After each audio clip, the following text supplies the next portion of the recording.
Bienvenidos y bienvenidas a su programa Monseñor Romero y la misión del Evangelio.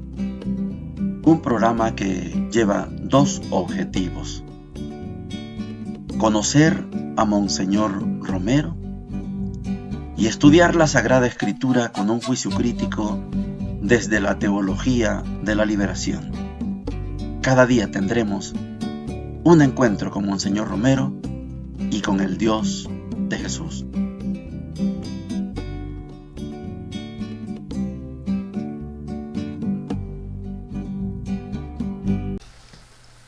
Hola, ¿qué tal?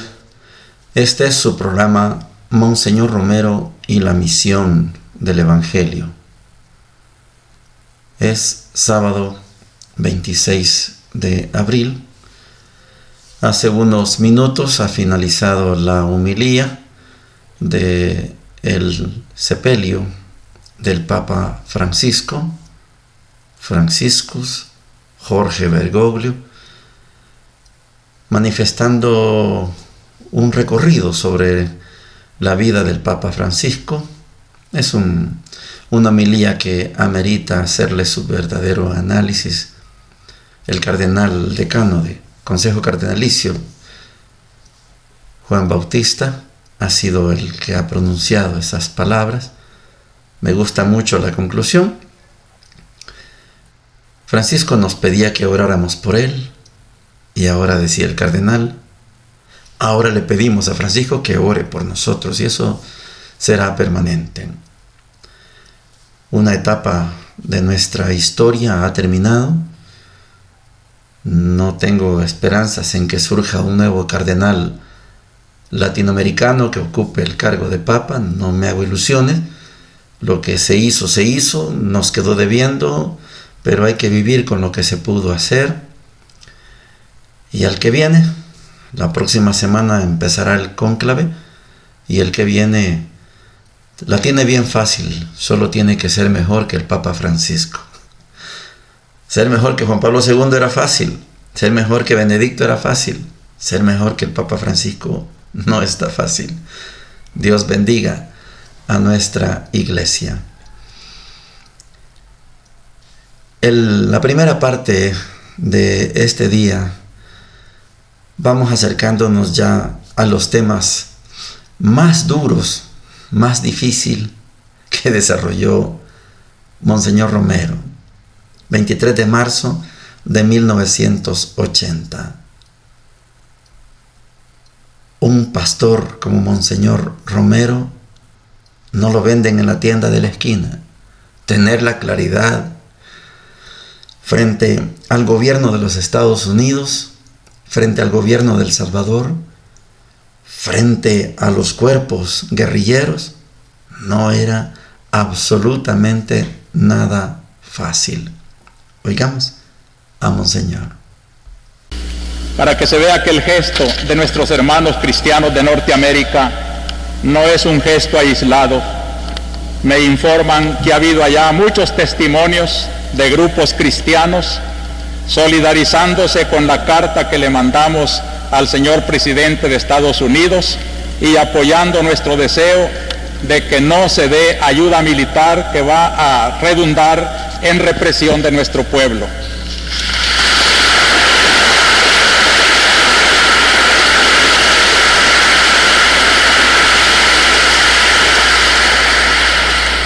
Una de esas solidaridades es un artículo firmado por el señor Murat Williams, que fue embajador de Estados Unidos aquí en El Salvador en tiempo del presidente Rivera, y corrobora con su experiencia que esas ayudas de Estados Unidos aquí en El Salvador siempre redundan en represión militar.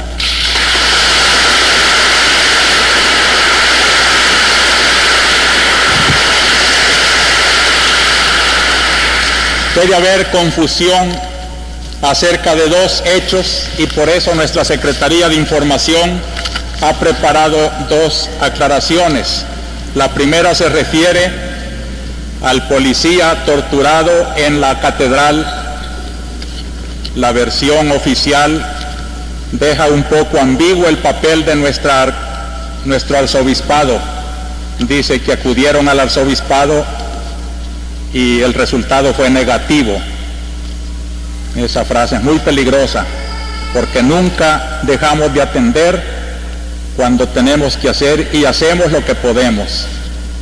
Por eso el boletín explica: el día 21 de marzo, miembros del FAPU solicitaron al arzobispado que se les ayudara con el entierro de 17 cadáveres que tenían en la catedral, porque tenían miedo de ser reprimidos en la calle camino del cementerio, y por eso se veían obligados a enterrarlos en la catedral.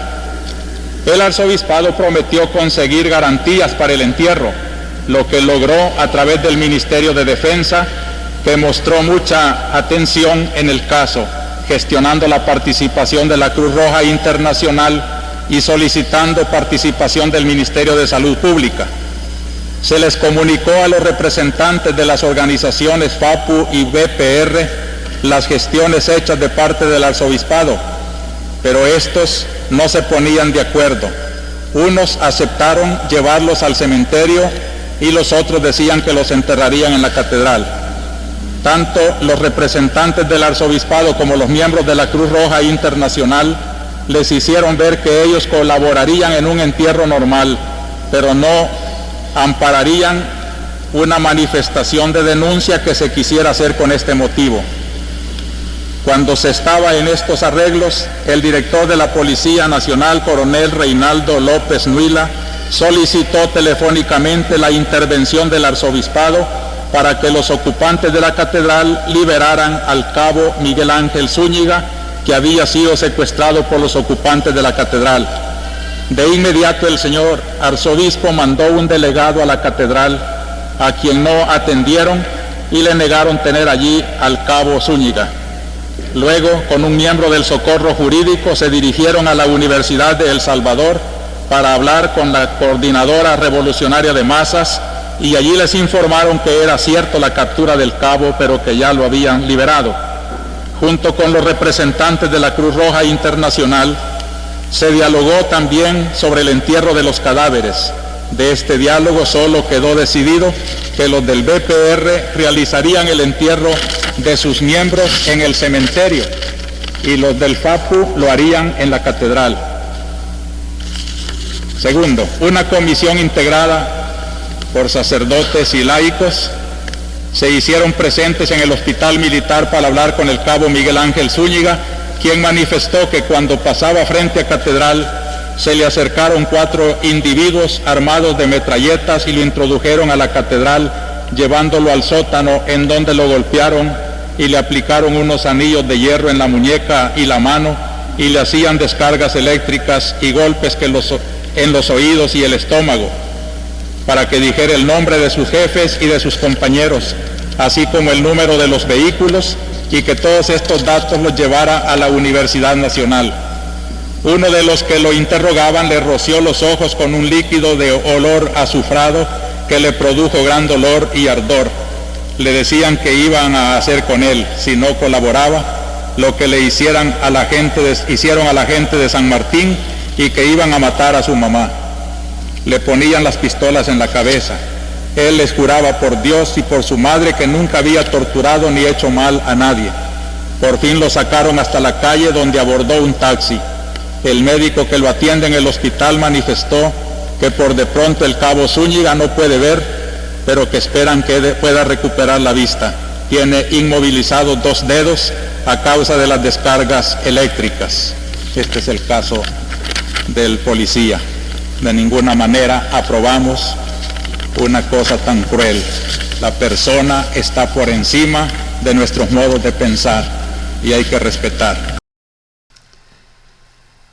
Creo que estamos de acuerdo en que estar en esa coyuntura que le tocó vivir a Monseñor Romero no es nada fácil, no es nada deseable tampoco. Tener como antecedentes un hostigamiento de parte de la oligarquía, del gobierno, de las fuerzas populares, del nuncio y de 4 obispos de la Conferencia Episcopal, y a pesar de eso, ese 23 de marzo, hablar categóricamente frente a los Estados Unidos, que enviaban $1,5 millones de dólares para sostener a esta fuerza armada que reprimía al pueblo, no es nada fácil. Tomar postura frente a las organizaciones populares que tienen tomada catedral y que han torturado a un cabo de la policía. Ser categórico en que la persona es lo más importante no es nada fácil.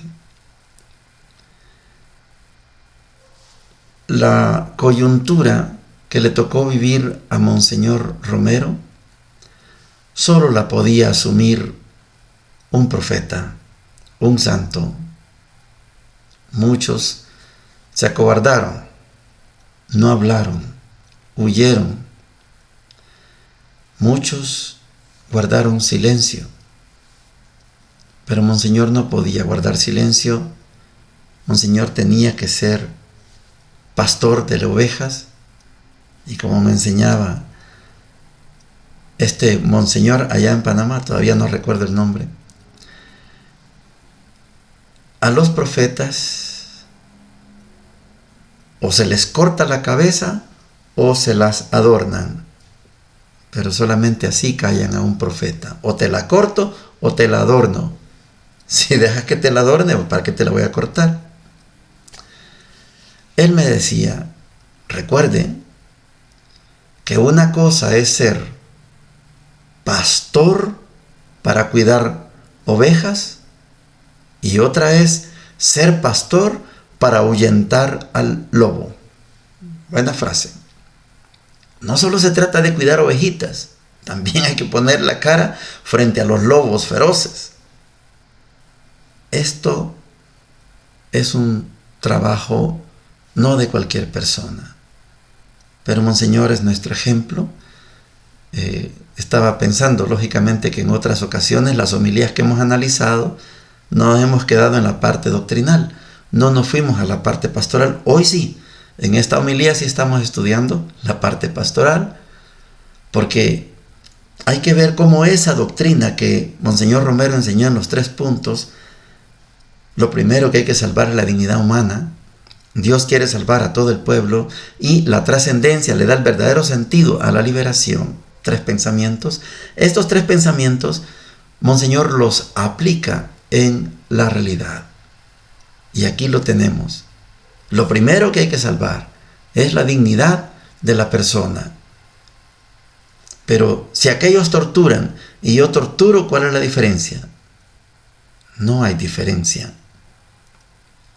Y esto, en labios de Monseñor, el 23 de marzo de 1980, quedó repicando en la conciencia de las organizaciones populares. No era así el trato, no era ese el método. Aquellos torturan, pues yo también torturo. No. Hay que marcar la diferencia. La dignidad de la persona humana es lo primero que hay que liberar. Dios quiere salvar a todo el pueblo, no solo a unos. Dios no es propiedad privada de nadie. Y tercero, la trascendencia es lo que le da el verdadero sentido a la liberación. Una liberación sin trascendencia no es liberación. Las lecturas para el día de hoy, creo que voy a rayar con mis comentarios, pero tenemos que insistir mucho. Cuando lleguemos al Evangelio, tengo que ser honesto con ustedes y ustedes espero que me comprendan. La primera lectura está tomada de Hechos, capítulo 4, versículos del 13 al 21. Dice lo siguiente: los miembros del Sanedrín estaban asombrados de la seguridad con que Pedro y Juan hablaban a pesar de ser personas poco instruidas y sin cultura. Reconocieron que eran los que habían acompañado a Jesús, pero no podían replicarles nada, porque el hombre que había sido sanado estaba de pie al lado de ellos. Entonces, les ordenaron salir del Sanedrín y comenzaron a deliberar diciendo: ¿qué haremos con estos hombres? Porque no podemos negar que han realizado un signo bien patente, que es notorio para todos los habitantes de Jerusalén. A fin de evitar que la cosa se divulgue más entre el pueblo, debemos amenazarlos para que de ahora en adelante no hablen de ese nombre.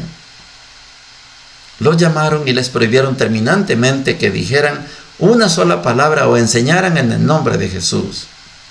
Pedro y Juan les respondieron: juzguen si está bien a los ojos del Señor que les obedezcamos a ustedes antes que a Dios.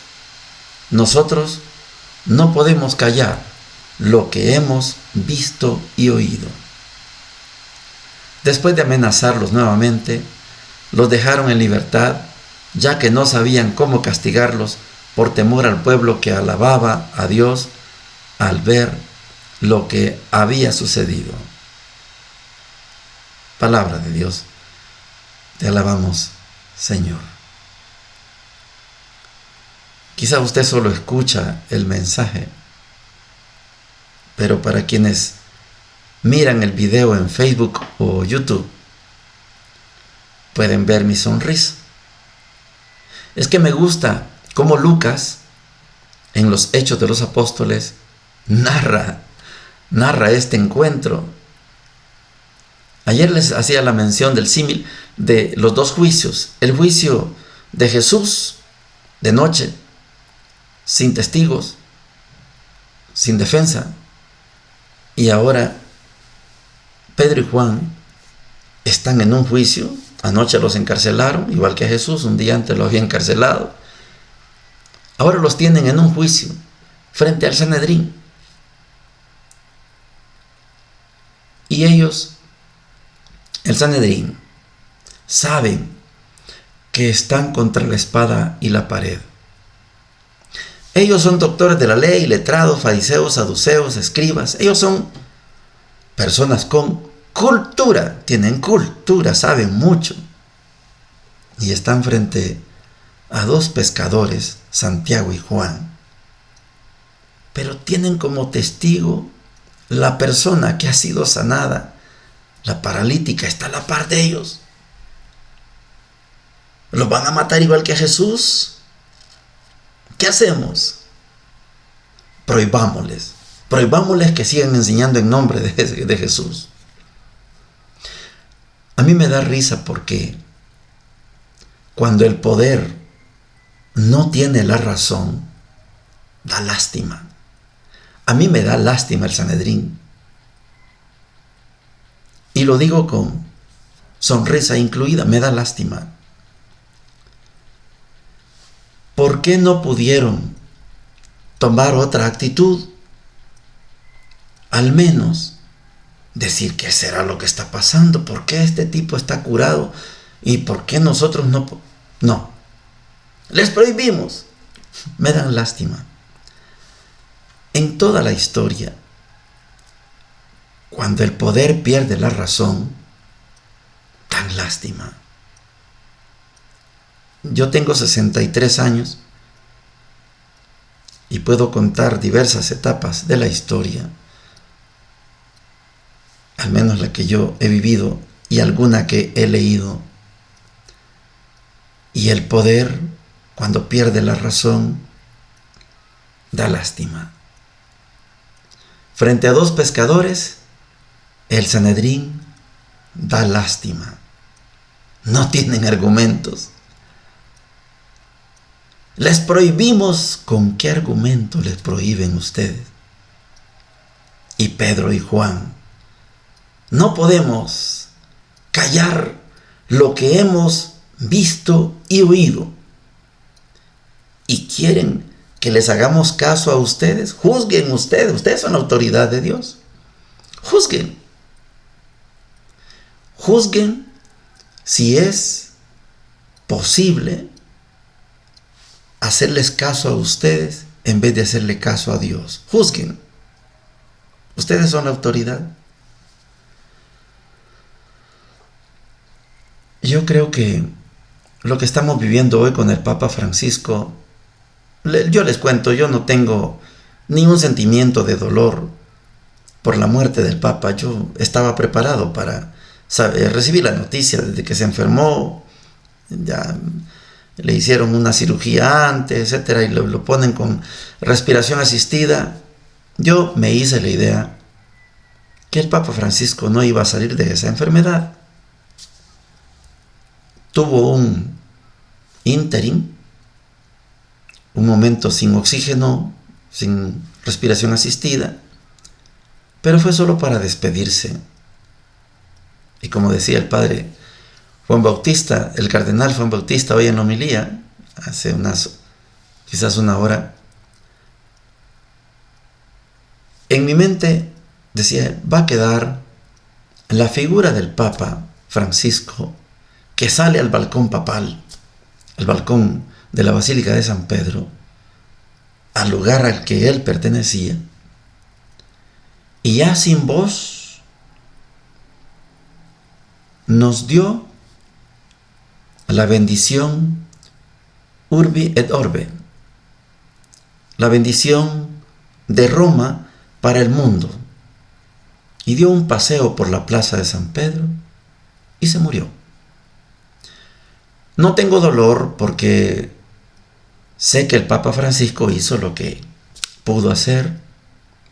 Yo siento que nos quedó debiendo, pero así en la vida, yo no estoy en el lugar de él.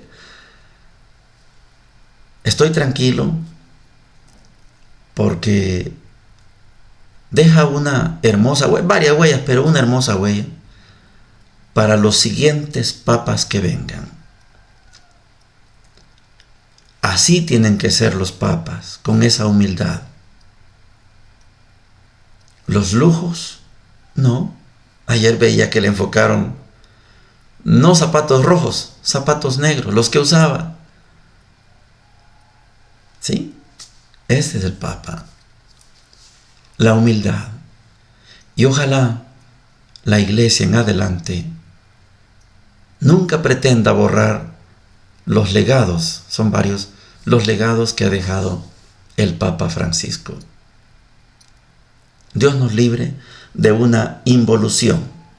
Es posible que tengamos un retroceso en los avances de la Iglesia. Dios nos libre.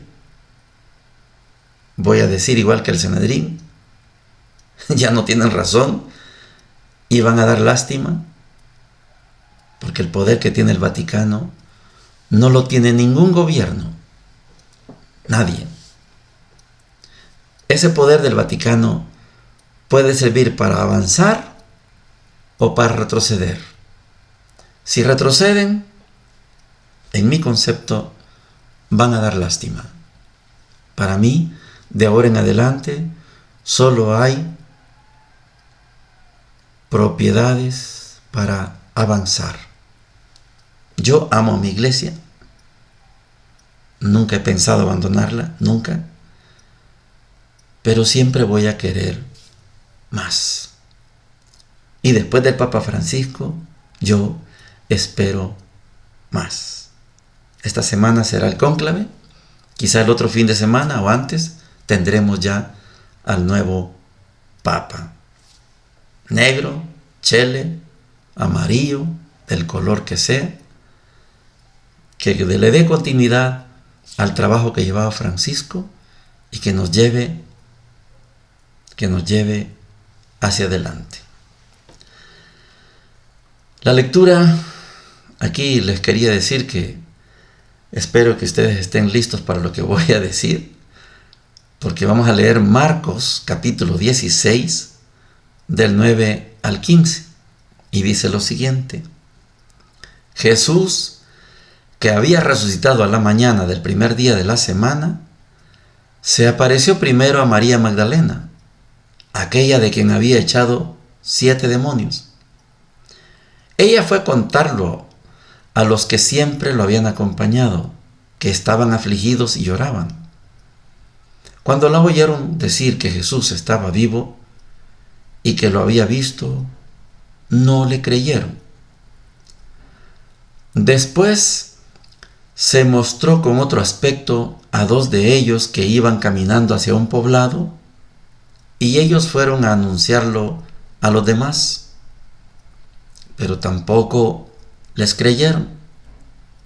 Enseguida se apareció a los 11 mientras estaban comiendo y les reprochó su incredulidad y su obstinación, porque no habían creído a quienes lo habían visto resucitado.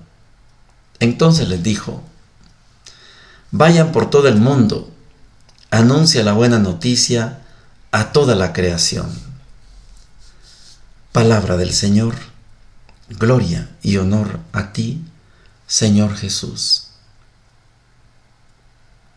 Me explico. Esto que estamos leyendo hoy no es de San Marcos. Para los que saben de sastrería, aquí hay un montón de remiendos y que no le lucen a Marcos. Cuando ya tenemos un mínimo de formación para distinguir un evangelio del otro, esto es una lástima, porque arruinan el contenido del evangelio de Marcos. Marcos, esto no es invento mío, esto está estudiado. Yo lo estudié, imagínese usted, en 1993, en 1994, en 1995, cuando estaba egresando de la UCA con mi maestría en teología. Desde 1993 ya sabíamos que esto no es de Marcos. Son yuxtaposiciones, son remiendos uno encima del otro. No le lucen al Evangelio de Marcos. Y yo estoy seguro que algún día, tal vez no lo logre ver yo, la iglesia le va a quitar estos versículos del 9 al 20 porque no son de Marcos. Aquí hay fragmentos de Lucas, hay fragmentos de Juan y fragmentos de Mateo. Todo lo que tiene que ver con la resurrección. Marcos es un evangelio escrito para paganos. Y el objetivo de Marcos es que se comprenda que Jesús es el Hijo de Dios. Por eso Marcos no se mete ni en la infancia ni en la resurrección. Es un evangelio para paganos. El pagano lo que necesita es saber que Jesús es Hijo de Dios. ¿Cómo nació? Si se fue al cielo o no, eso no es importante para el pagano común y corriente. Por eso Marcos, cuando presenta la resurrección, lo deja en pausa. Y las mujeres salieron del sepulcro y no dijeron nada a nadie por temor. No dijeron nada a nadie. Ellas se quedaron con la noticia de que Jesús había resucitado. Y el pagano, al leer esto, diría: yo voy a ser mejor que esas mujeres, porque ellas no dijeron nada. Yo voy a decir que Jesús, el Hijo de Dios, está vivo. Esta es la intención de Marcos. Pero ponerle que se apareció a Magdalena, ¿en qué momento? Que se apareció a 2 en Marcos, ¿en qué momento? Que después se reunió con los 11, ¿en qué momento? Y les reprocha su falta de fe. No creen. ¿Y en qué momento? Les dice: vayan por todo el mundo, si ni siquiera han creído. Es que una cosa es que yo redacte y tenga un hilo conductor, le llaman los literatos, de pe a pa, decimos, y se entienda todo. Pero esto, yuxtapuesto así como está, ¿en qué momento los discípulos dijeron: sí, Señor, ya sabemos que tú eres? Entonces, después de eso, sí los hubiera enviado. Pero ¿en qué momento dicen ellos en este trozo, como son remiendos uno encima del otro, dan lástima, no tiene sentido. ¿En qué momento los 11 aceptan, reconocen que Jesús es el Hijo de Dios, está resucitado? En ningún momento. Pero Jesús vayan por todo el mundo. Este es Mateo 28. Vayan por todo el mundo, anuncian la buena noticia a toda la creación. No tiene ningún sentido. Yo espero que algún día la iglesia lo corte, que lo devuelva a Mateo, Lucas y Juan, porque no son de Marcos. No tengo miedo de decir esto, no se preocupen ustedes. Yo no voy en contra de la iglesia solo porque estoy diciendo estas cosas. No, para eso nos mandan a estudiar. Por eso yo no soy fundamentalista, no puedo. Si fuera fundamentalista, tendría que estar diciendo, Marcos nos dice, pero eso no es de Marcos. Yo no puedo decir, es que Marcos dice en su evangelio en el capítulo 16, versículo de 9 al 20. No, es que eso no es de Marcos. Y no merece una opinión. Yo me quedo con el Marcos 16:8. Las mujeres salieron del sepulcro y no dijeron nada a nadie porque estaban llenas de miedo. Hasta ahí termina el evangelio de Marcos. No puedo decir otra cosa. Bendiciones para todos y para todas. Hemos presentado Monseñor Romero y la misión del Evangelio. Hasta la próxima.